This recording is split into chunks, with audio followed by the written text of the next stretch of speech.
Here. What's up, guys? We are very busy behind the scenes right now. Happy Wednesday, November 2nd, 2022. Hope you guys had a solid Tuesday night. Didn't do a stream yesterday, just 4 games, a little late lock. But we back at it today with a big slate, late lock. A little extra time to get ready. Do a little more research. We are dealing with one of those slates that has a lot of floating news to keep up with, but that's where the fun is. That's where the edge is. All right, we got that screen open. All right, let's do inventory on screens. Spreadsheet, run DFS, rotations. All right, I guess we'll get a stat news open, and we will get a underdog Twitter open. But yeah, all right. What up, Paul? What up, Duckin? What up, Aaron? Here. Hope you guys are doing all right today. Hope you guys had a solid weekend if you didn't catch the Monday stream. And then I hope you guys are having a solid day. It has been relatively nice here. I love this is like my favorite time of year for weather. It's like usually within the 50 degree area. Today, right now, it's over 70 degrees, which whatever. But the 50, 60 degree temps, if I could just have that forever, I would. It's so good. It's so good. Anyway, let's do some research. What up, Chris? What up, Sen? Hope you're doing all right. Let's start with some news. Let's pop open the Underdog NBA Twitter page. Every day they tweet out what to watch for news-wise. Key news to watch, rather. Joel Embiid questionable, AD questionable. Zach LaVine's not expected to play night 2 of a back-to-back. They indicated they would be cautious with that. Fred VanVleet's questionable. Desmond Bane questionable. Darius Garland questionable. Terry Rozier doubtful. Drew Holiday probable. Christian Wood probable. Stone Cold Steven Adams questionable. And then, of course, LBJ always probable, but always on the injury report. Herbert Jones questionable. Josh Hart questionable. So there's a lot to keep an eye on and a lot that could impact and sway the slate one way or the other. But that's what we train for, right? That's what we do. Tyler Hero last night hurt his eye, left the game. Not on the injury report tonight, so I guess he's fine, if I had to infer or assume. And then, yeah, so we'll keep an eye on all that. Let's pop open the RunDFS.com NBA VIP spreadsheet. The bottom 2 games, we didn't get a chance to put the bench in, but we'll be all right. We'll figure it out. We got this. Phillies, how about them New York Phillies, baby? Let's go. What up, David? Hope you're doing all right. What up, Dez?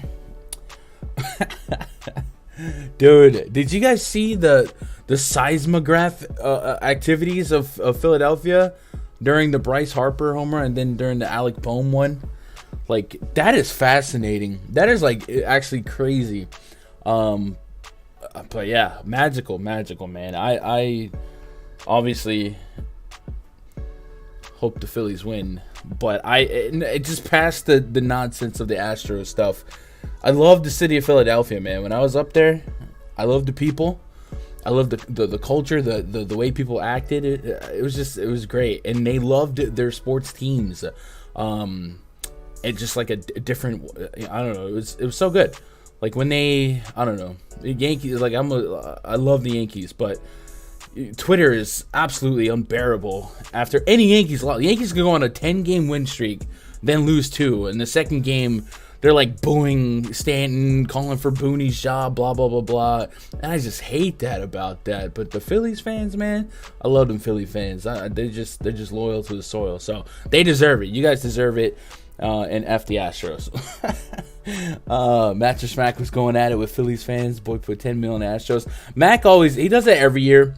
I think he hedges those bets. So I think what it is one or the other. Like he'll bet an exuberant amount of money on this to happen, and he hedges it with a mattress promotion in the town, like free whatever, blah blah blah. So I don't think he's just out here gambling millions of dollars with no recourse. What up, Steve? What up, Noble? What up, Nate? I think it's something like, man, I forget.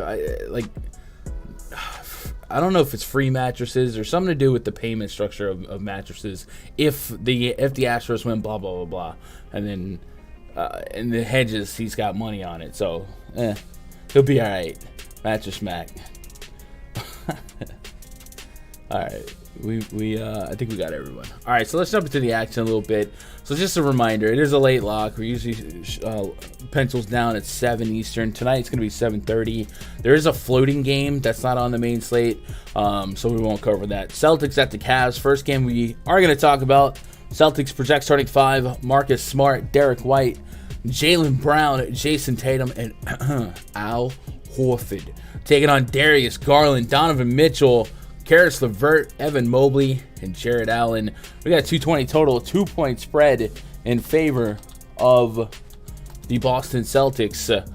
And we have a relatively healthy-looking team on both sides, but the Cavs side is the one that we had to do a little bit of due diligence on because Garland wasn't ruled out. I have him in, and I have a soft projection on him. But let me see if I can get us some verbiage on Garland's status via NBC Sports Edge. So we did just say he was questionable in the top of the show. He's dealing with a left eye laceration. Says we're still waiting to see him back on the court rather than chilling in sunglasses on the sidelines. Sounds like he's close to making his return, but his status for Wednesday is still very much up in the air. So Darius Garland could or could not play. Luckily for us, if he doesn't play in this one, we'll have that information likely with enough time to make adjustments and decisions. If he does or does not play, Donovan Mitchell still kind of expensive in a matchup that feels a little bit rougher. I know the defensive efficiency is anti what I'm saying, but it still just kind of feels like the Celtics are going to be solid defensively. Maybe Robert Williams is the linchpin that they're waiting on to activate it all. But is 9.4K Donovan Mitchell without Darius Garland still going to be something that we need to go out of our way to hit? I think that's a comfort call. I think I'd likely be a little bit more on the outs than inside. So we'll see on that. My hope is that Garland plays and I can just avoid the Cavs altogether. Should be one of the slower paced games on the slate. So if it is fully healthy, I don't need to push the envelope there. Cavs 4th slowest pace in basketball, Boston 6th slowest. So even if Garland was down, I'd probably still be pessimistic here. I think points per dollar, you can make a strong case for Jaylen Brown, and then you could make the case for Evan Mobley in the front court, maybe even Jared Allen. But I will probably try to find any excuse I can not to be overly exposed to this one and its slow pace, and if it burns me, it burns me. But the beautiful thing about this slate, there's going to be multiple ways to skin a cat. So many games, and other games just kind of check boxes for me. So early on, I'm avoiding it. If you guys have alternate takes, definitely throw them in chat. And like I said, I can understand if you wanted to grab Mitchell without Garland. I think Mitchell was like leading the league in minutes per game. A catalyst for that is probably the Garland absence, and then Neto's doubtful as well. So if both those guys were to be out, more potential ball handling ability and responsibility for Donovan Mitchell to keep it going, right? Let's get caught up. What up, Jared Bell? It's a beautiful day. It is. Beautiful day. It's a great day to have a great day. Won't he do it? Doesn't he have to drive out of state to get those bets in? Yes, but he can afford. He probably has his own plane. What up, Dylan? Garland had a full practice yesterday. All right, so then that's a good sign for me not having to press. I will say 6,600 for Garland on DraftKings, kind of cheap. But I don't know. I mean, eye injuries are weird, right? Because that's not like an injury that keeps him off the treadmill and we're worried about his conditioning. And if Rubio was down, like I wonder if, you know what I mean? Like if he played deep minutes, it is what it is. It's hard playing. I believe he's questionable. That says, y'all pray for me. Going to meet my new girlfriend's parents today. Let's go. Wait until they find out I'm a DFS legend. Des, and anyone else in our degenerate space. starting a journey of a new relationship, and it's time to meet parents and stuff like that, I'm gonna need you. If you have to mention how you make your money, your side hustles, your full. Don't say gambling. Don't say fantasy sports. Predictive analytics. Remember that. Predictive analytics. Oh, I work in predictive analytics. That's what I say to if I need to put a application for a lease or something like that. That's the terminology you need to use. And oh, really? Yeah. And then just leave it at that. Just like, yeah, it's boring. You don't want to hear about it. Okay? Just a tip. Just a tip. Just I actually love Jaylen Brown here for some reason. I think Jaylen Brown, you can easily make the case for him at that price point. 40 plus fantasy points, what I'm looking for. Tatum, I'm less enthralled at that 10K. But 8,300, I wouldn't push back on Jaylen Brown. I think I'm just ultimately going to be a little bit light here. Garland saying, what up, EB? Garland just got rolled in. All right, awesome. Is Garland on a minutes restriction? That I don't know. Like I said, it's an eye injury, so I don't know the extent of it, but I would imagine that didn't limit him from hopping on a treadmill or a bike or whatever, but I don't know. Predictive analytics, baby. Sports market research, I'm with that. Yup. So literally, so like you guys know, I've been doing this full time for 7 years. And a couple years ago, I had to get a new place to live, and I was like, man, how do I explain to this lady? You know what I mean? Like, I didn't want to tell her that I was a full-time gambling is like how they would understand it. So I just came up with I'm in the predictive analytics, and I build out models and Excel spreadsheets and blah blah blah. And you just keep boring her until like, oh, okay, cool. And then you're like, here's money, I'm moving in, boom. It works the same with parents. My wife says I'm a functional gambler.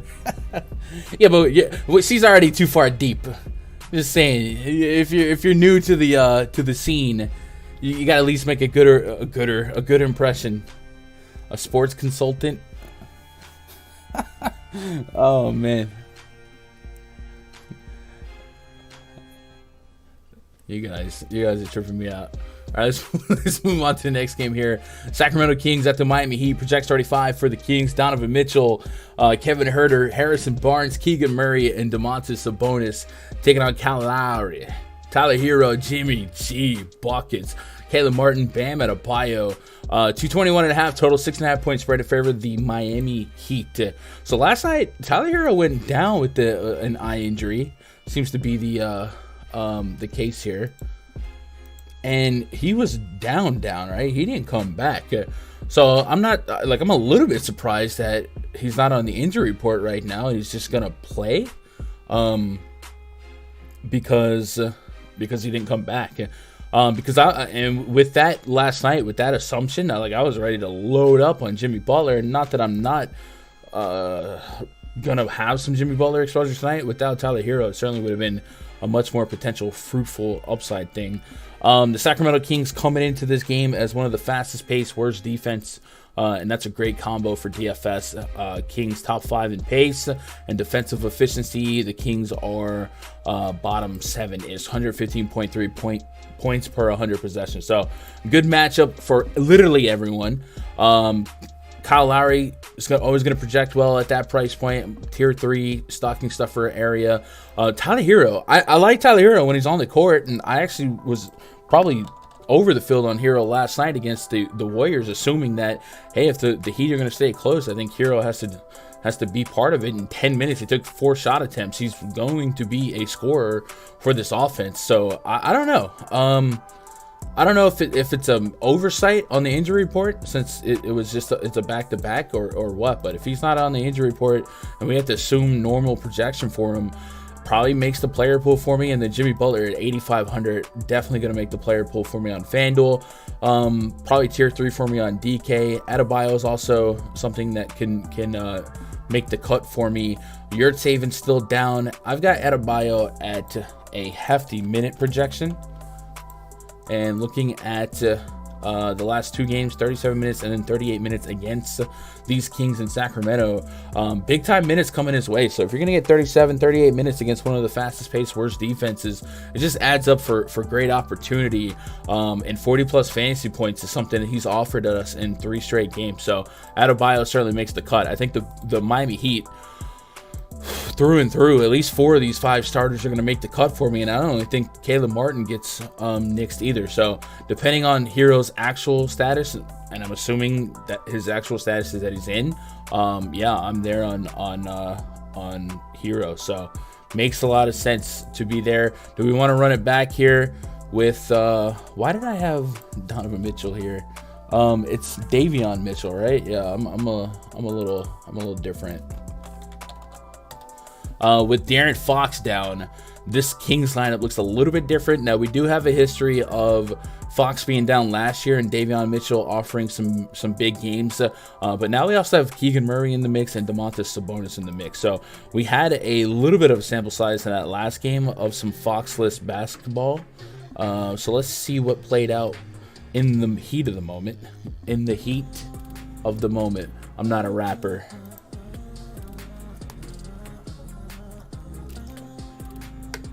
What up, Kurt? Think Hero's gonna have an off night. Davion Mitchell off night. So Fox went down. This looks a lot like the Hero game. Fox went down. Davion Mitchell checked in and played a ton of minutes after that. And then, as Fox went down, Keegan Murray in that second run only had 2 points on 2 field goals. In the second half, Keegan Murray offered up a couple more shots. So now that we have a blueprint, let's go run some actual numbers here. And let's put Davion. Let's take off Fox. Let's put on Sabonis. This also kind of helps Sabonis in some of the facilitation stuff. But I've been a little light on Sabonis real points because of Keegan Murray and because of Fox, but maybe tonight we have an opportunity for that to change. Since the beginning of last season, $1.25 DKP per minute with Davion Mitchell and Sabonis on, Fox off. Usage rate is very flat. Keegan Murray, 26% usage rate, leads this pool of players. So he's also at $1.25. So that's some unique names to be leaning on. I think Davion Mitchell's too cheap on both sides, especially on DraftKings. It's going to have to make the player pool. It's going to make the potential value player pool for me. I always skip that song, and it's always like too late. It's just like some man moaning in my ear. I don't know why I haven't taken it out the playlist yet. So I feel like I like this game more than I expected to. So I'm going to walk away with Sabonis, Murray, Davion Mitchell, and then Kevin Huerter. Shout out to whoever brought him up in chat on Monday. Check out his couple of games here. 16, 11, 8, 14 shot attempts.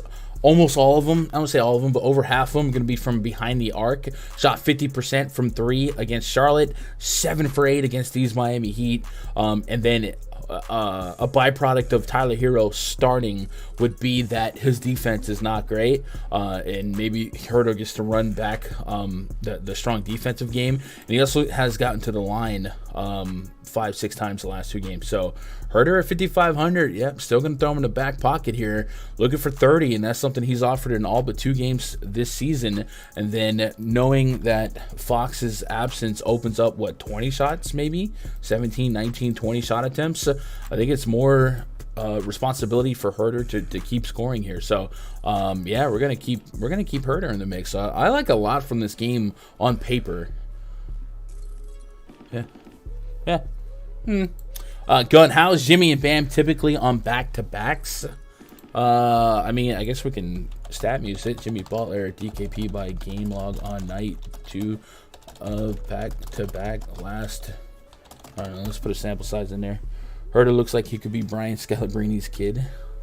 Kevin Herter, fellow Yankee fan. If this is accurate, looks like Butler's hit or miss. And then we'll rerun it with Bam. 49. Yeah, hit or miss as well, but I mean, the 50s are there. So I usually don't overthink that. But it's certainly, like, I understand what you're thinking. The gun. What up, Mike? What up, Robert? Wasn't Devin out on 2 of 3 games? Yeah, but I still don't have him. I don't have him projected for big minutes. What did he play last night? Last night, Dedmon played 10 minutes. So I'm not going to deviate from that too much. But he might start earning more minutes. But I'm not gonna deviate too much, because you're saying like maybe Bam Adebayo doesn't play 37, 38 minutes, maybe. But I don't know. So watch Sabonis. Hey, Sabonis' foul problem is a problem. And I didn't want to like believe it last stream, but guess what? Fouls out, 31 minutes. He gets fouled out in back-to-back games. 4 fouls, 31 minutes against Memphis. He's fouled out in 3 games already this season. I mean, that's got to lead the league, just assuming, right? So it's certainly something to watch out for. And especially since he did it in 23 minutes against Miami. So we want to believe in the uptick in usage for him in the absence of De'Aaron Fox. And we know his assist rate could likely be high. What was the assist rate on this? The assist rate is at 30%. So that actually leads the team in like decent minute sample size. And Davion Mitchell's second. So just out of curiosity, Sabonis assist prop. Do we have one? 5.5? Okay. Let's run that query. Domantas Sabonis assist by game log without De'Aaron Fox last 10 games. What about Vooch? If Levine is out, Vooch and DeRozan are going to look pretty solid. So there's a 5 in 37 minutes. Tougher defense against Boston last year. 4 in just 26 minutes. Everything else has been well above that 5.5 line. So that's a strong maybe. If you were shopping for perhaps some PrizePicks props to maybe jot down in pencil, you know. Davion Mitchell probably going to be owned up. Yeah, Davion Mitchell's going to project so good, especially on DraftKings. And if I'm not mistaken, Davion Mitchell last year at least, they call him off night for a reason, right? His defense is solid. Davion Mitchell, let's go FTP by game log without De'Aaron Fox last 10 games. That means something for FanDuel, right? If you're going to rack up more steals and blocks, 2 blocks, 1 steal, like it's there, but it's not like DeJounte Murray-esque. So, all right. But it will take the 30s, right? All day long, we'll take the 30s under 5K. And on DraftKings, same thing. So, yeah, he's probably going to draw amongst the highest ownership on the slate. But projection is the projection. I'm more likely to buy into cheap chalk than expensive chalk. And at 4,200, opportunity is great for him because we did see him pretty much play the rest of that game without Fox. So I'm not going to overthink it. Yeah. I'll take Alvarado. What up, Tizzle? Hope you're doing all right. What's up? Let's go, Brandon. What up, Kurt? What up, Jeff? I think I'm getting every. If I miss you, man, just keep talking. I'll catch you. 140 you guys hanging out. 17 likes? Like, come on, that doesn't seem right. That must be an error. I'm sure next time I look over there, it'll be like 50 likes because you guys are the best.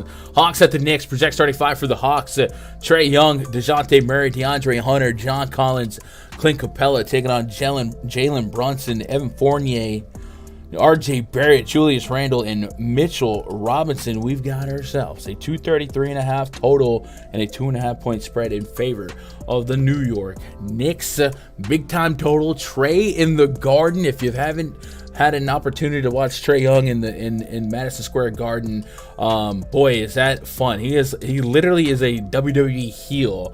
I do believe, and chat, you could verify this. Wasn't there an instance on WWE television in the Garden where Trae Young came out? I could be wrong. Maybe it's somebody else. But the love-hate, the hate-love relationship between the Knicks fans and Trae Young, it's a lot of fun. And Trae Young is having a heck of a season, excuse my profanity, so far to start the 2022 campaign.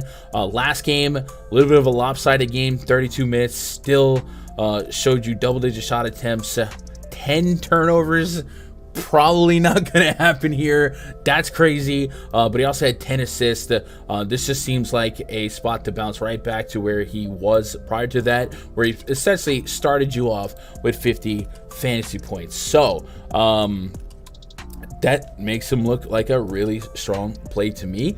Knicks have been more porous in terms of fantasy points allowed to opposing guards anyway, so no reason for me to not be there on Trae Young. And if I look at my overall projection so far, Trae Young comes in as a top 5 potential projected player today. Yeah, the Luka and the Giannis gap is pretty wide up top, but Trae Young's still up there. Actually, with Embiid's game not being on the slate, Trae Young actually would be coming in 4th. So let me take the Embiid games off. Yeah, Trae Young will come in 4th for me on projected fantasy points. So I like that quite a bit. And I don't mind DeJounte as well. DeJounte, a big steal guy as well, to pad those FanDuel stats. Big time fun. Do we want to run it back with any of these Knicks? I'm getting an okay projection. Not great for Jalen Brunson. At that price point, Julius Randle's an intriguing click, looking for 40 plus. Mitchell Robinson just kind of there. And then RJ Barrett continues to feel too cheap for the amount of minutes that we know he's going to play. Just kind of needs to be a point per minute to live up to the minute projection and be a solid stocking stuffer play. But it's easy to not fall in love individually with these Knicks. So a lot of my interest from this game is really in the in Trae Young. Let's get caught up. Ant says, did you get a puppy? Not only did I not get a puppy, I got rid of the girlfriend. So, yeah, we downsized. I wish the Sixers play tonight so we could hear Gun Docs River. Des, the game is on the early slate. And I'll tell you what, James Harden is going to have a triple-double. Tyrese Maxey, he's going to play 38 minutes. We're going to win. Graham is 48. Good spot for Brunson. Trae doesn't play defense. Yeah, I think Brunson's price is uncomfortable. You're looking for 40 plus. It's definitely possible. The projection's not crazy. Des, why you got me doing Doc impressions right now? Hurts my throat. I need a drink. Brandon Clark is the way to go. I can see that. What's up, Pojen? What up, Quinn? Rich homie Quinn. Trae was on Raw. I thought so.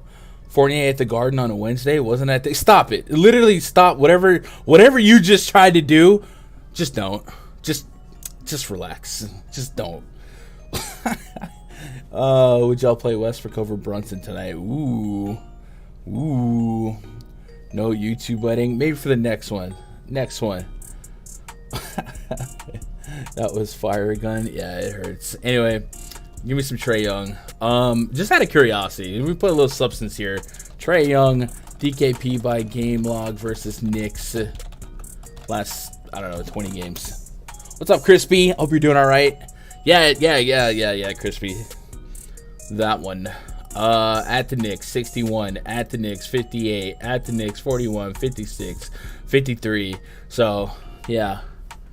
A little substance to it, but just a lot of revenge games aren't like actionable, but the crowd in Trae Young, it's a thing. So it's always fun. Drop the girlfriend, get the dog. Maybe. I'm thinking about getting a pet or something, but I don't know. I also don't want a responsibility, like maybe a cat. Keldon Johnson out. That game's gonna be such a blowout. Yikes! You need to get a recording of that and use it in the show. Appreciate that, Brandon.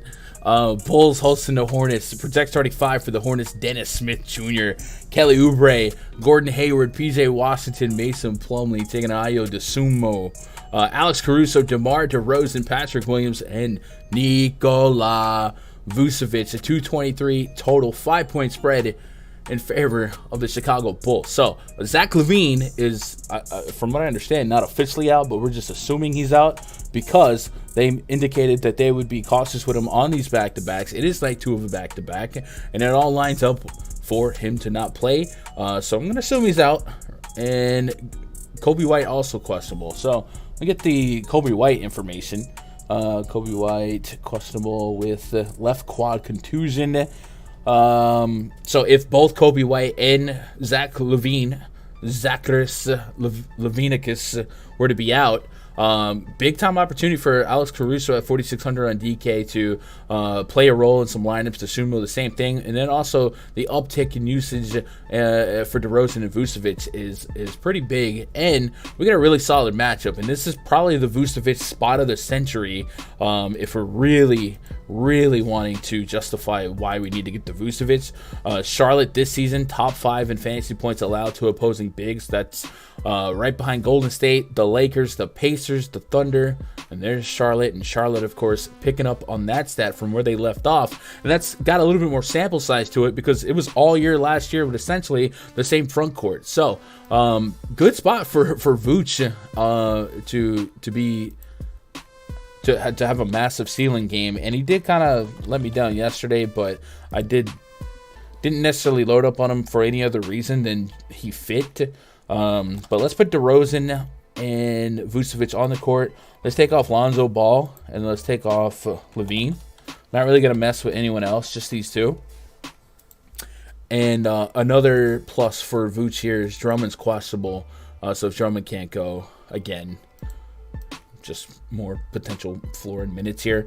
So since the beginning of last season, with this split, we got a 30% usage rate on DeRozan, 25% usage rate on Vucevic. Vucevic leads the team in per minute production in terms of fantasy points, and DeRozan's up there as well. So if you're going to put Vucevic in a 1.2 fantasy point per minute split against a top 5 fantasy matchup, the Charlotte Hornets front court, assuming Levine is down, it's a massive spot. And I think at 8,400 on FanDuel, 8K on DraftKings, it's going to be one of my favorite points per dollar plays, especially in the center spot. So give me that. DeRozan's in play, and then I'll pitter-patter exposure to DeSumo and Caruso as well. Just a 5-point spread. Charlotte limping into this game. Rozier officially listed as doubtful, has missed a stretch of games. In his absence, I had Oubre projected as the highest usage on the team, but man, Dennis Smith Jr. has been a problem stuffing the stat sheet.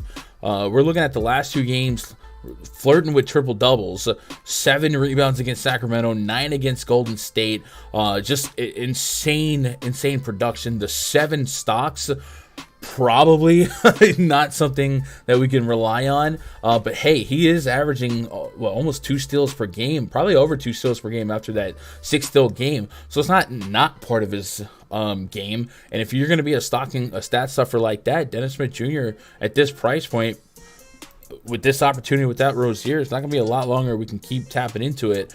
So it's sub 7K, 40 plus fantasy points is in the wheelhouse, in the range of outcomes. So probably going to make the tier 3 category for me, meaning he's going to be in the player pool, and we'll kind of go from there. And then looking at official numbers here, let's put DSJ on the court.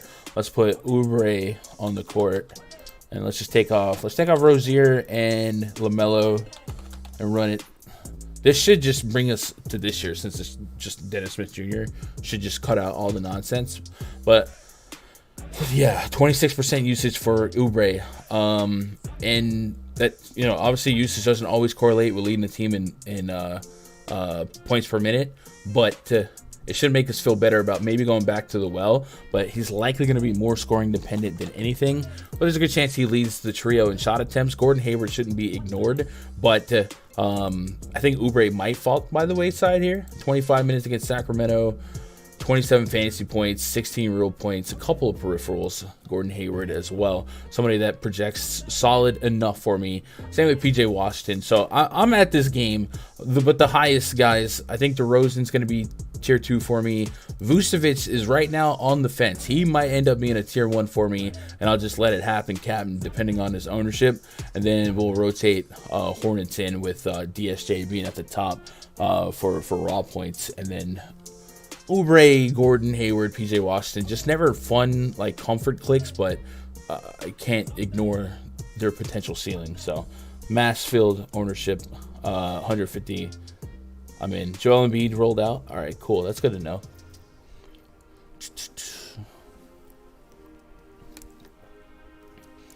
I'm good off Vucevic tonight. Man, Arizona. I don't know. How do we... I'll tell you what, the Hornets' defensive rebound rate's a lot better than I pegged it to be. Actually, that might be one of the best in basketball right now. I guess Dennis Smith Jr. is a catalyst in that. Defensive rebound rate, that's... Oh, no, that's the Chicago defensive rebound. I'm dumb. Charlotte's is below league average. Vucevic might have 20 rebounds here, guys. 15, 19, 23 rebounds. I'm not the scoring we'd obviously want a real shot at a triple-double. But without Levine, I mean, Caruso and DeSumo are fine. But, man, I think Vucevic double-double seems like very, very likely. Vucevic, let's go DKP by game log. Let's do a couple things. Without Zach LaVine, last 10 games. Yikes. But yay. 2 games this season, or 1 game this season, 47. Against Washington, the rebounds weren't there, but the points were. And then against San Antonio, just 25 minutes. I don't know what happened there, but I expect him to play more minutes here, especially if Drummond sits. What happened against San Antonio? For him to just get 25 minutes. Something had to happen. Drummond played 23 minutes. Yeah. Anyway, I don't know. I'm not gonna give up on Vooch here. How you feeling about Sexton tonight? Is everyone's in for Utah, right? If everyone's in for Utah, I don't think Sexton's gonna be something I'm too curious with. But we'll definitely discuss that a little bit more in depth. Top cash options, my dude on FanDuel. We working on it, man. We working on it. What up, Shop Rock? Hope you're doing all right. What up, Mike Gray? Steven Adams out. Nurk is going to smash here. Nurk's probably going to be a solid play no matter what. Who's the value play at center? I mean, we could look at value here. But I'm still kind of going game by game here. But the top center projections, Hartenstein. I guess Bam Adebayo is getting a really good projection. I mean, the 6X at almost 8K. So, contingent on your definition of the word value relative to that sentence, Adebayo projects well. It definitely feels like it's going to be a night where I'm center and up. I love days when I could just fill my flex position with centers. Higher floor for projections. And then I like a couple of these centers quite a bit. Can you list other Hornets versus the centers recently? Yeah, I mean, we can just look at the game log here. I used to have a tab for that. I need to remind myself to set that up. So let's go Plumlee and just look at the last couple. Sacramento, that was Sabonis. Sabonis had a solid game. Golden State doesn't count, but I think Draymond had a good game there. Orlando, I'm sure Bol probably went here. Let's stat muse it. We don't need to stat muse this, guys. The Hornets have been so bad against centers since the beginning of last year. It's just a Honeywell matchup. We might be able to look at Vooch against the Hornets, though. I don't like to get too caught up in, like, BVP. I just know that the matchup's the matchup, and the opportunity for use is being so high. Maybe a game log versus Hornets. Let's go last 10 games. Sexton curious. We're gonna listen to kind of curious. Man, I appreciate that, Jared Bell. When people tell me they're like, I'm in the car with him or at work with him, bro, that's crazy. So 16 last year or last April, 22 minutes. What are you gonna do? Prior to that, we got a 55, 60, 60. Yeah, it's a good spot for Vooch. I think I'm spending too much time having to justify this. Cursity. Appreciate that sub, man. Welcome to the channel. Hope you're doing all right. Nurkic over Vucevic. I don't know. I don't know about all that. Maybe if Drummond plays, I'd be a little more pessimistic because it's a back-to-back. Drummond's dealing with a shoulder thing. They didn't do shooting around today, so it's not like they could see who's shooting around. Says if Drummond sits, the Bulls will likely continue to deploy smaller lineups, which benefits guys like Patrick Williams, Devontae Green, and Derrick Jones Jr. And Patrick Williams was off to a solid start last night. So, Call me Hot Wire. Let's go. Water on the old hoodie. This guy with his guyness. I hope, you know what? I hope the Bing Bong doesn't work. See, because I saw it before maybe the Streamlabs sees it. But until it does or does not, let's move on to the Clippers game. Clippers and the Rockets. Project starting 5 for the Clippers. Reggie Jackson, Luke Kennard, Paul George, Marcus Morris, and Ivica Zubac. There it is. Young Music Super chatted $2. Congrats on your Sexton curiosity. This effing guy. Rockets projected starting 5. Kevin Porter Jr. Mo, appreciate that follow. Jalen Green, Eric Gordon, Jabari Smith, and Alperen Şengün. 223 total, 6-point spread in favor of the Clippers. Rocco down, Kawhi Leonard down, and then on the Rockets side, Jae'Sean Tate down, Bruno Fernando down. A little revenge game for Mr. John Wall. Hey, you know,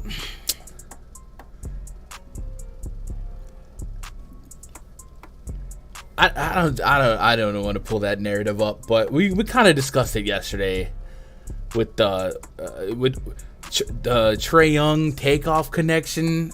And he's in the Garden.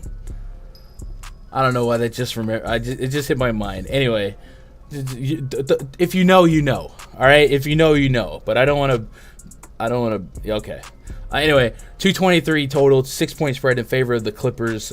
Without Kawhi Leonard, certainly we've seen the Clippers deploy a few different scenarios or a few different lineups because we've also seen no John Wall. But it looks like John Wall is going to be in for this one. So maybe the top for Paul George isn't as high as it was in that last start.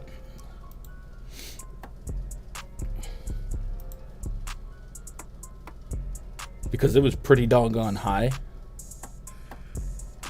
Paul George played 37 minutes that game. Just absolutely dominated. And then what we got the game prior to that?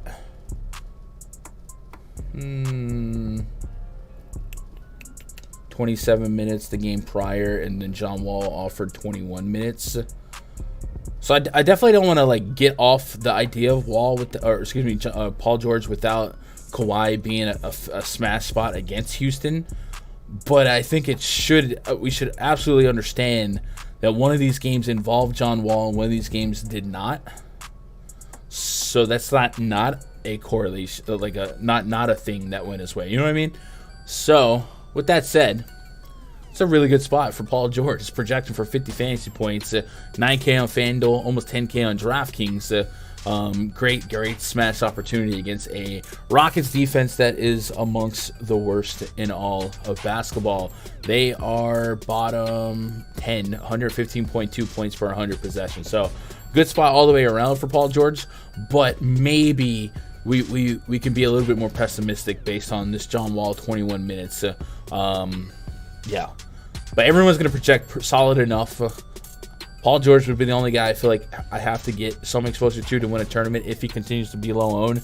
Hot Wire said Paul George at 7% would be nice. So if he holds that number, I'd absolutely probably be fine with capping him at 15-20% and understanding I have double the leverage on the field. But yeah, the Rocket side, KPJ is fine. He's going to make the pull for me. Eric Gordon had a Super Saiyan smash game, and he continues to be kind of cheap if he has an opportunity to repeat what he did. 3 games straight of 25 plus. At 4,500, I'd spin the wheel and make a deal on that. 5 assists against the Blazers, and then the double-digit shot attempts are there, doing a little bit of everything. The defense is, I'm going to say jarring, but, we don't think of Eric Gordon as a guy that's going to give us 4-2 stocks per game. So at 4,500, maybe we put him in the back end of a player pool to fill out a portfolio of lineups. So just a thought. And then front court wise, Şengün, 6,300 on FanDuel, 5,900 on DK with Fernando down. And now we have a game of Şengün starting. 29 minutes in that start. We know per minute Şengün's an absolute monster. So Probably a guy that could pay off an 8K price point, but we'll take it at 6K, 30 fantasy points plus 3 straight games. I'm in, and just missed the double-double by 1 board in 2 games straight to even pad that a little bit more. So super solid stocking stuff for tier 3 guy for me, to at least as a base to start from. And yeah, a lot of easy guys to put in the player pool here. Did you shave? You look different. Yeah, and I shaved. I meant to trim, and then it was just like, all right, let's just go for it. And I don't like it, man. I don't like it. But luckily for me, already getting a little 5 o'clock shadow. What up, Todd? How is Miami on defending the 3? I would imagine they're worse now that Tyler Hero is part of the mix. Miami's second worst in 3-point allowed per game. So another notch for Kevin Huerter, right? Huerter's been shooting. Matter of fact, a lot of that could be Kevin Huerter's massive game the other night. He was like 7 for 8 or 8 for 9, something dumb like that, right? Against the Heat, he was 7 for 8. So yeah. But yeah, Miami right now second worst at points via the 3-ball, and I believe last year they were that as well. And it was kind of a funnel thing because last year Miami was and again this year, see, they're top 2 in points in the paint allowed in terms of not allowing points in the paint. So it does kind of funnel shooters a little bit more as well. So yeah, good spot for Huerter if you're trying to continue to make some pluses for that, you know. What up, Paul Akizi? I hope you're doing all right, brother. It's good to see you too. I can see Walt taking a few more shots, maybe. I can't remember what site I used to watch you on last year, but it's nice to have your own channel. I mean, probably Osmo. I'm still on Osmo and Stochastic, guys. What is today? Wednesday. So I believe tomorrow there's a stream on the Stochastic channel, and I believe I still do plenty of content over there. But yeah, I've always had my own channel. That's kind of how they found me. But I love being able to talk to you guys a little bit more. Let me see. I thought I agreed to something different this week, just to give you guys a heads up. Let me check the schedule. Okay, so on Friday as well. So tomorrow, me and Terry in the afternoon, and then on Friday, me and EMAC, and then on Saturday, we do the pre-tapes. I got 2. So yeah, we're still over there. But I appreciate you finding me. I think Wood leaving has done the Rockets well, maybe. There was a game or 2 last year that Huerter's price went crazy high with people out. Yeah, I do remember like 8K Huerter. I always thought that was like a glitch, though. I didn't think it was on purpose. Maybe it is. 220 hanging out. Can we get 100 likes? That would be awesome. That would make my day. The Pistons at the Milwaukee Bucks. We're only at 8 p.m. That's a lot of action in 30 minutes. Projects 25 for the Pistons. Cade Cunningham, Jay Nivey, Sadiq Bey, Bojan Bogdanovic, Isaiah Stewart taking on Drew Holiday, Jevon Carter, Grayson Allen, Giannis Antetokounmpo, Brook Lopez. 223.5 is our total. 11.5 point spread favor of the Milwaukee Bucks. Giannis Antetokounmpo, one of the slate leaders in raw fantasy point projections. This is a run back of a game against Detroit on the 31st. 32 minutes in that game, over a point per minute. Into that game, he was averaging like 1.7 to 1.8 fantasy points per minute. That game, not quite as well. Got into foul trouble, 5 fouls in those 32 minutes. If he can stay out of foul trouble and afford him an opportunity to be more aggressive, you're looking for another opportunity at 60+ fantasy points. So it's always the age-old question: is Giannis in a double-digit point spread worth having? For me, I almost always say yes, especially at home. No Middleton here, and to top it all off, there was a tag on Drew Holiday, and that would just kind of like make it even that more viable, I guess, to trust Giannis. Is the terminology I'm looking for. Words are great. Drew Holiday is listed as questionable with a non-COVID illness, but he's probable, so he's not questionable. Why did I have him questionable but probable? I swear I just read questionable. Right? Did I not? Drew Holiday, he's probable. Okay, well, I'm dumb.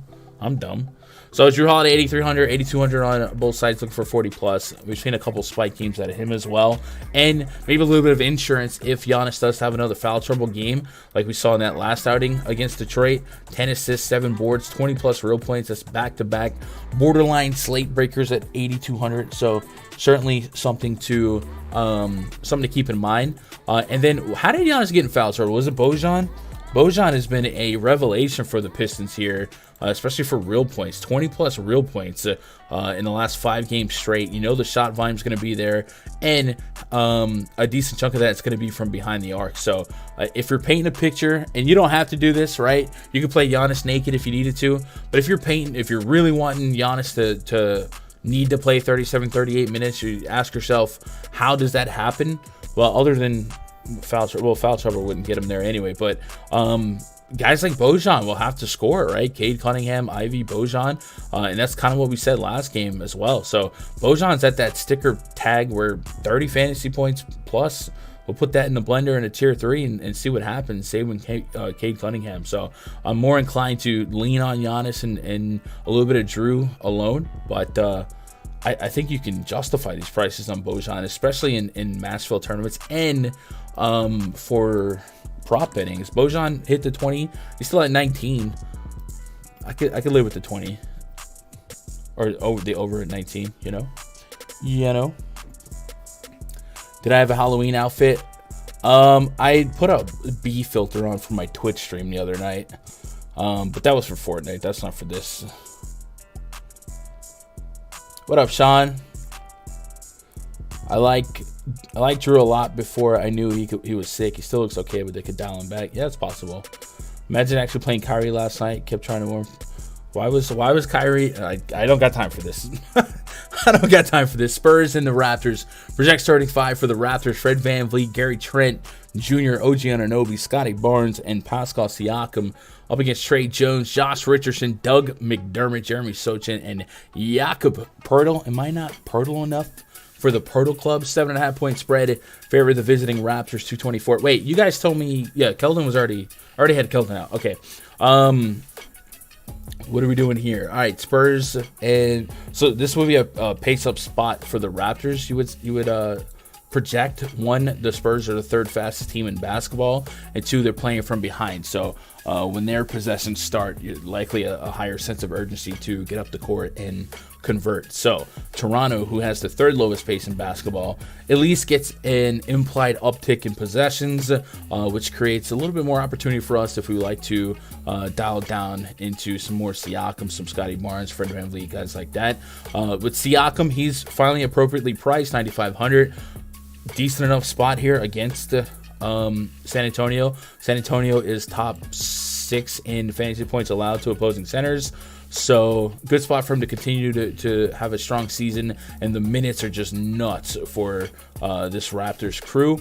OG Anunoby is an intriguing click here for FanDuel, if nothing else. Something to watch out for the Spurs. If you look at steals allowed per game, the Spurs are top 5 in steals allowed per game at 8.7, and then blocks allowed per game, the Spurs are top 8 or top 9, and so both of those metrics or both of those numbers make it like a guy like OG Anunoby averaging a block per game and over 2.5 steals per game.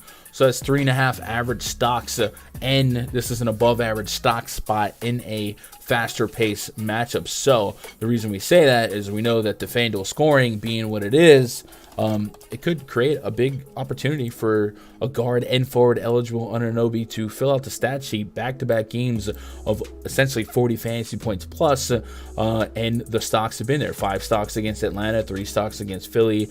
The points have been there to an extent, and then the other peripherals are, 8 stocks, 3 stocks, 3, you know what I mean? So good spot for Anunoby to fill up the stat sheet with the plus 3s for FanDuel scoring. What's his PrizePicks fantasy line? 32.5.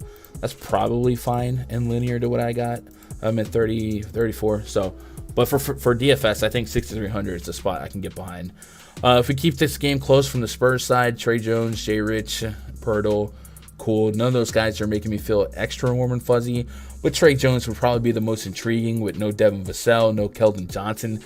Gotta imagine he would lead the team in shots and would be up there in minutes as well. So I can get behind that. I'm actually getting an aggressive projection on both Jay Rich and Trey Jones.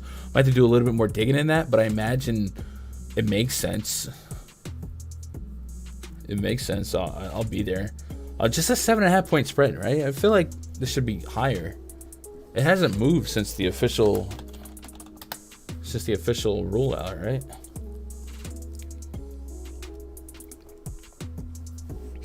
Teach me how to Dougie McDermott.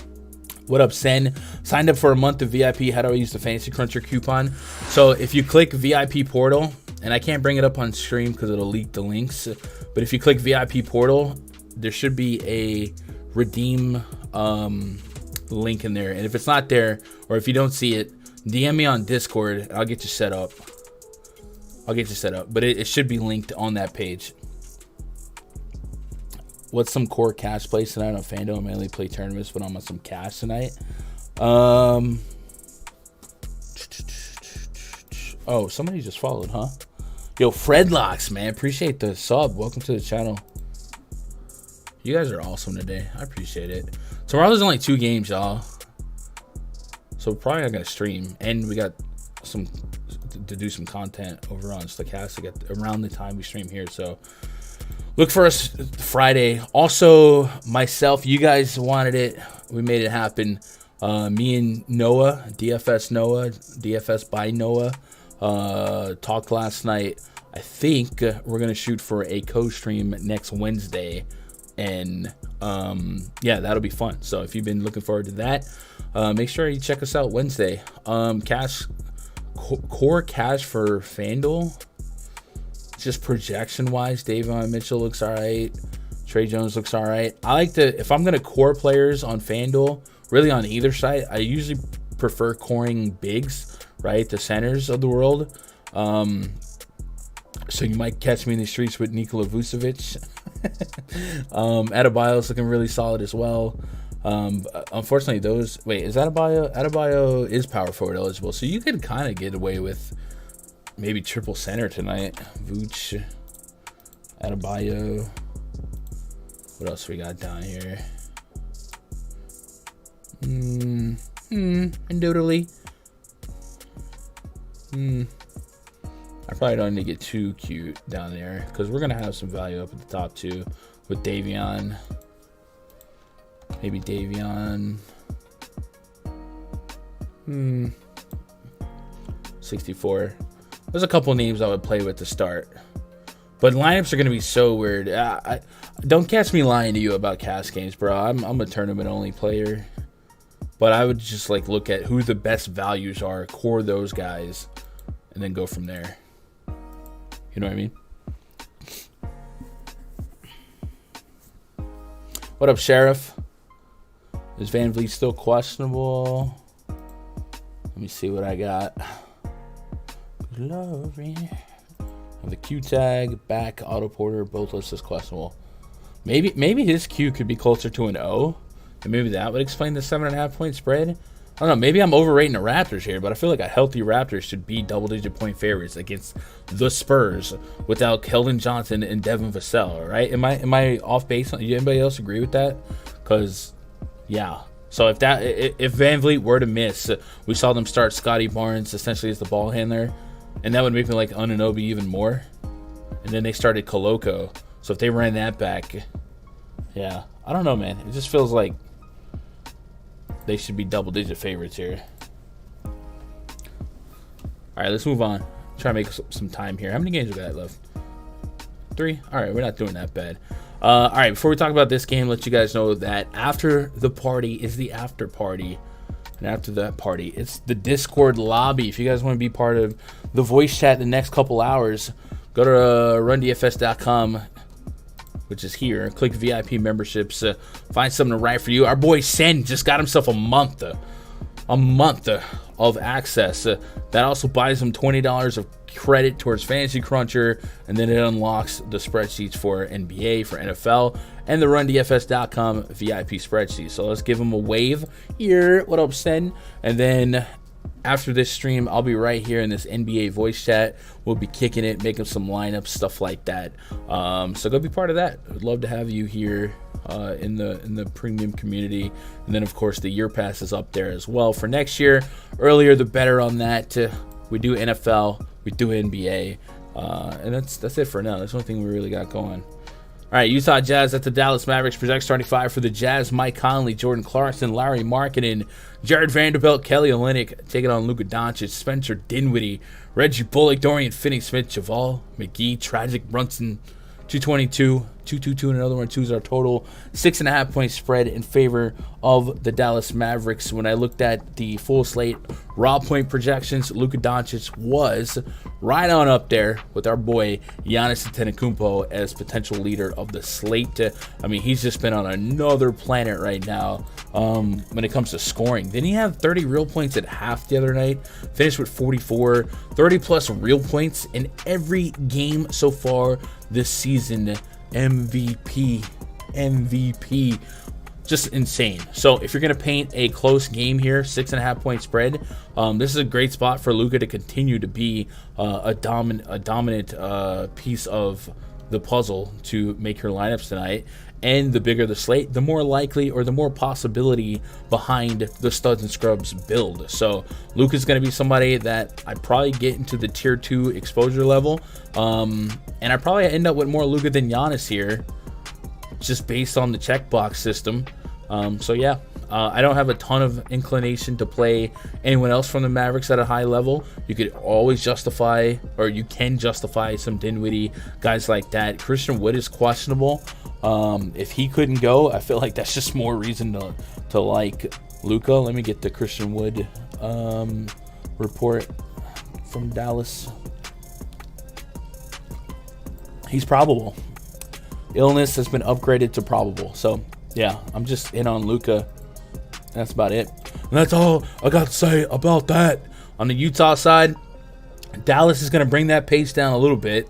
So if you meet in the middle here, if we go look at that team metrics chart in the RunDFS.com NBA VIP spreadsheet, the Utah Jazz have been top 10 in pace, while Dallas has been literally the slowest team in pace. Finally usurping, or what's the opposite? Usurp means to go over, right? What do you go under? Desurp? I don't know. Now the slowest team in basketball. So it's going to drag their average possessions down a little bit. You could still make cases for the Larry Markkinens, the Clarksons, the Vanderbilts, guys like that. But I certainly feel like I'm getting a more modest expectation, especially a more modest median projection for all these guys. And no one's looking like a high priority click. If I had to pick on the Mavericks, the guard spot has been the more fruitful spot, but I just really don't see a big hole here. I know somebody mentioned Colin Sexton earlier. I'd probably be more inclined to test those waters if you had like a Conley down or somebody like that. So I think the Utah Jazz, if they fall in the tier 3 area. Cool. If not, I can't see any priority clicks for me here. Yeah, no. Arizona says, I took Luka for MVP, put big bucks on it. Hope he don't let me down. Hey, if he keeps this up, it's kind of hard to get away from. What up, Abel? Here. If there's no Van Vliet, this game could stay somewhat close. Yeah, I could see that. You'll go with your smash plays on the late 2. We're getting there, AGZ. Lowry's been smashing dudes. Heck, yeah, Lowry is insane. Could be one of the contenders for most improved player and had an insane summer overseas as well.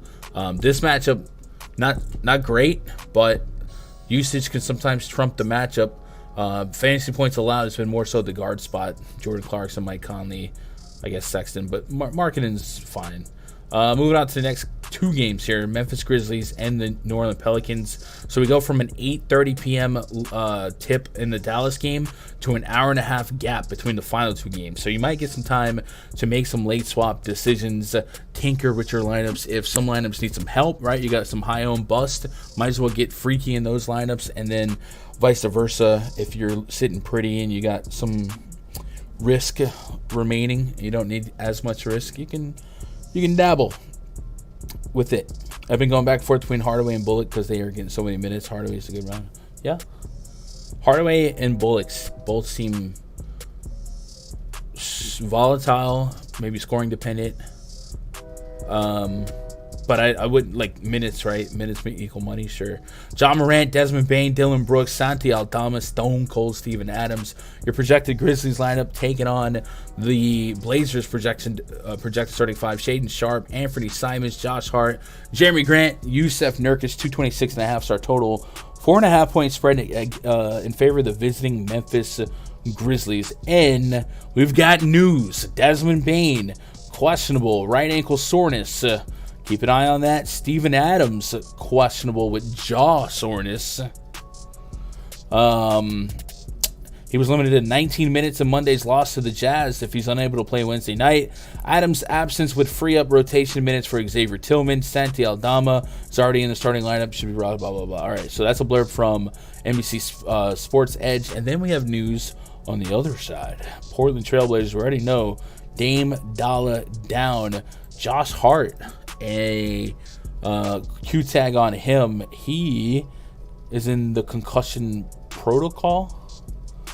Hopefully the 3 days off give him time to recover. Okay, so if he's cleared concussion protocol, he should be able to go. If he has not, what is that, a Nas Little opportunity? And then creates a hole for a guy to replicate what Josh Hart does on cleaning the glass, over 9 rebounds a game so far. So maybe Jeremy Grant has to pick up some slack there. Maybe Nas Little does pick up the slack.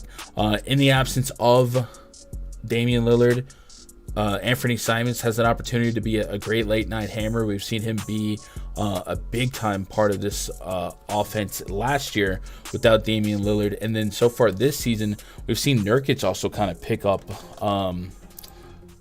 some of the slack. So let's do an on-off court tool, NBA Wowie query. Let's take Dame Dollar off. Let's put Simons and Nurkic on, and we've got Nurkic at 1.2 fantasy points per minute on really both sites, and Simons over fantasy point per minute. Both those guys at 25% usage rate. And actually, let's take off McCollum because he's popping up in this query. And Norman Powell is too, but I don't want to get too crazy.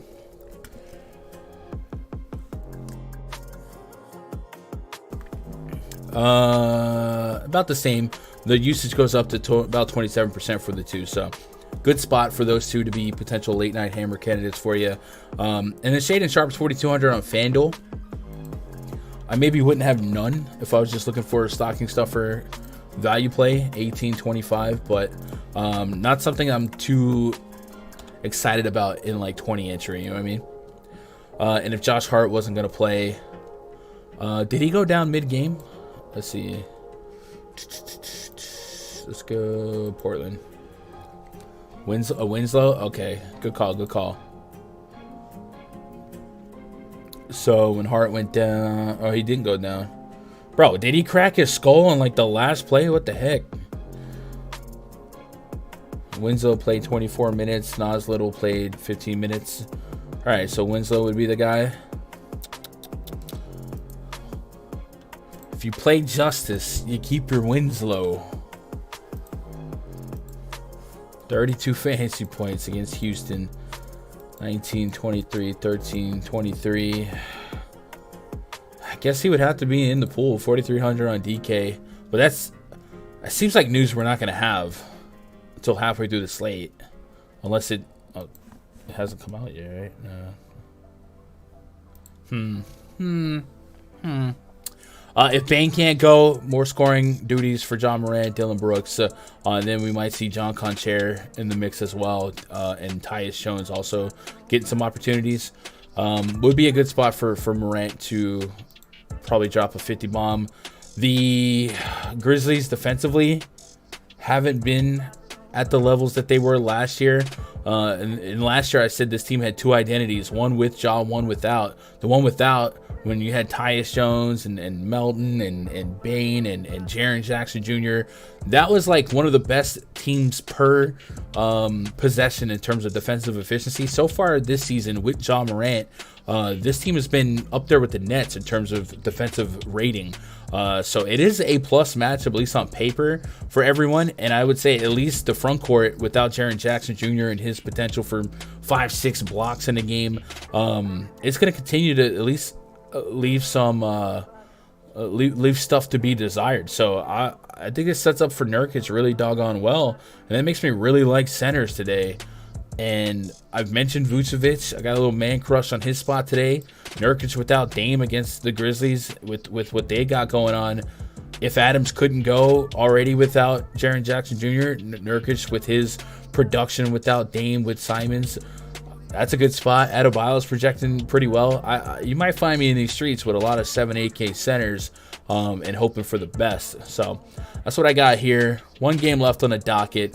If you guys got anything for me after this, twitter.com/Gundacker is where you can get a hold of me or find me in the Discords. We have a free Discord. Link to that's in the description below.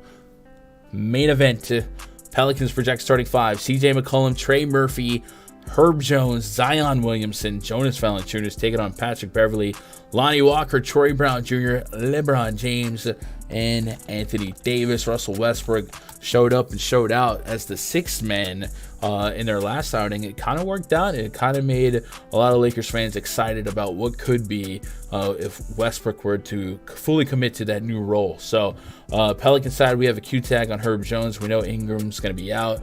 LeBron is probable. AD, I think, is actually questionable. So that would be significant in this game against his former team. Questionable with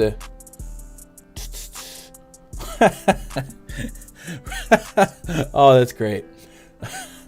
From Dan Wolke on Twitter.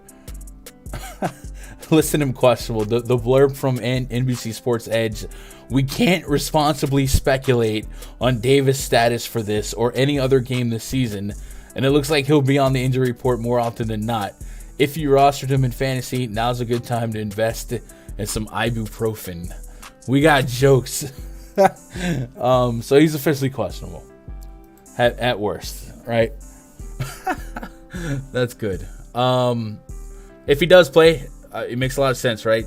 Looking for 50. Same with LeBron James. And Westbrook becomes an interesting thought. And I'm curious to see what you guys are thinking, chat, because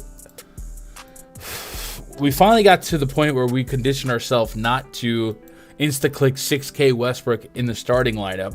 And then we've seen him come off the bench in that Denver game, drop 39. He's dropped 30 plus in back-to-back games and 30 plus in 4 of the 5 games so far this season. And at 6,400, that dog will hunt, right? The assists are up there. He almost got a triple-double in 32 minutes against Denver. So are you guys buying in to Russell Westbrook here? Do you think he has a slate-breaking score worth even taking that risk? No wrong answers. I'm just actually curious to see where you guys are to get a pulse on the community.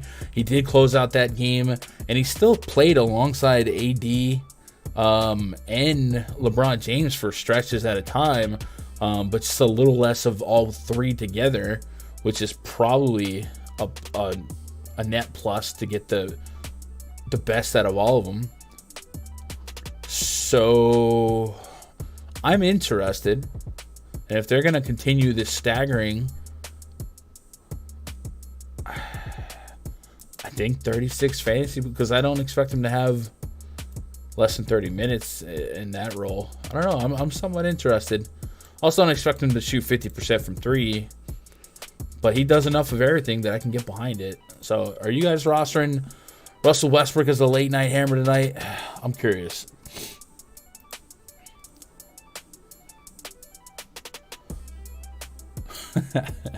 Sixth man of the year, maybe. Year-long football league dispute with friends. Sorry off top. Do you think Stafford and Godwin for Mariota and Hunt is lopsided? I don't think Kareem Hunt's going to be on the Browns in a couple weeks, so I don't know. Stafford and Godwin for I think the Stafford and Godwin side heavily outweighs the other, because Marcus Mariota is nothing. Kareem Hunt, you kind of hope he gets traded. So I would say Stafford with Cooper Kupp and that offense, and then Godwin eventually likely to be a big PPR piece. So I would probably say Stafford and Godwin is the way stronger side. So lopsided, maybe, but definitely the scale tips towards that side. Best NHA pick? Man, Tyler, I haven't looked yet. But there's free. The NHA stall font stochastic is literally free. It's literally free. So whenever I'm doing NHA research, it's all through the tools over at Stochastic. So the free NBA DFS data, the No House Advantage projections, this is what you want to get into. So do it. And they say that the best pick, Sexton PRA under, Westbrook PRA under, and then overs are more fun. Desmond Bane assists, and he's questionable. That's what I would use, is those. Don't catch me lying. I'll talk NHA a little bit more in depth tomorrow. Thought the trade deadline was up. I think it... Oh, is it up? Oh, I thought he was going to be traded. My bad. I wasn't paying attention to NFL trades like that. I knew there was a lot of trades last week, but I didn't know the deadline was up. I'll play a little Westbrook, but not much. Same. And then LBJ, AD, where they fall, they fall. I'll probably make sure that they both land in a forward spot. That way, if AD ends up not playing, I can global swap to as much LeBron as I can in that spot. And then it would also leave me a little bit of room to maybe just go lean over onto Zion and guys like that. I think the Pelicans offering up plenty of clickable stuff too. Without Brandon Ingram, CJ McCollum, 40+ fantasy points. I'll take it at these price points. The same for Zion. And so far, the Lakers are getting torched with centers. So there's a case to be made for J-Val. But I'm less enthralled with him because we know the volatility that it comes with. Lakers' second most fantasy points per game to opposing centers. So there's a case for J-Val. But I think Zion, McCollum, LBJ, Russ, AD, forefront of my interest here. Bobo, DSJ got my dynasty. Let's go, Jimmy. All right, guys. Any lasting questions, comments, concerns? Throw them at me. If you are getting out of here, I just ask you to hit that thumbs up on your way out. Double check your subscribe. I think we're getting close to 8K. 8K is a nice little milestone I've been chasing for a couple months. Where are we at on subs? We are at 7,927. So we need about 73 more subscribers to hit the big 8K. That would be cool. I believe if we don't get it soon, I think we'll get it before the end of next week. So that'll be a nice milestone to celebrate. And then maybe we'll celebrate with like a VIP pass giveaway. Twitter.com/Gundacker. I'll be in the RunDFS.com Discords. There won't be a live stream tomorrow. There's only 2 games. Matter of fact, I think Noah was telling me that there's no games next Tuesday. Is that what he said? I feel like that's what he said. I didn't look that far ahead. Only 2 games tomorrow. Not really worth a stream. Friday's the big slate. We'll try and do a stream on Friday. I might have to manipulate my schedule to go live a little bit earlier. We'll see, because I do have a No House Advantage stream that day. Saturday, I might be able to stream Saturday afternoon. I don't think I have obligations. Yeah, I think I'll be. Don't get me lying. And then Tuesday, there's no games of basketball next Tuesday. So then we'll have a Monday stream. We'll have Wednesday with Noah. Thursday's a 4-gamer. So we're getting there. There's a lot of big slates. Let's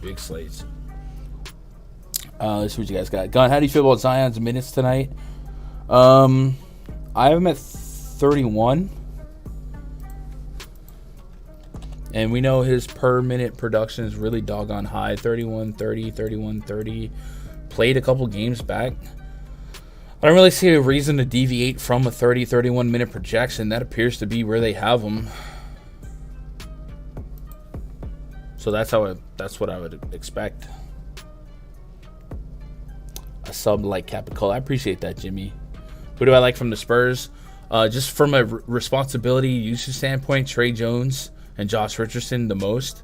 I don't mind Jakob Poeltl, but I don't think it's going to be like the best matchup for him against that front court. So if the Spurs live up to a single-digit spread, I think a lot of it's through Trey Jones and Josh Richardson, and you might see a lot. I mean, you might even see McDermott surprise some people with real points, but I think it's got to be on the back of those two if I had to start grabbing and attaching to some names over there. All right. I think that's it, man. Hey, if you guys want to hang out with me in a little bit more casual space, probably tonight I'll be over on Twitch, twitch.tv/Gundacker99, playing little video games. But we've got a lot of work to do before I can do that. So in the meantime, I'm going to get ready for this slate. I'm going to get over into the rundfs.com voice chat. Late lock, don't forget. And then we will hopefully make some money tonight, man. So I appreciate you guys giving me part of your day, making part of my day be part of your day. Tell somebody out there that you love them. I love you. Good luck. God bless. And go win some money.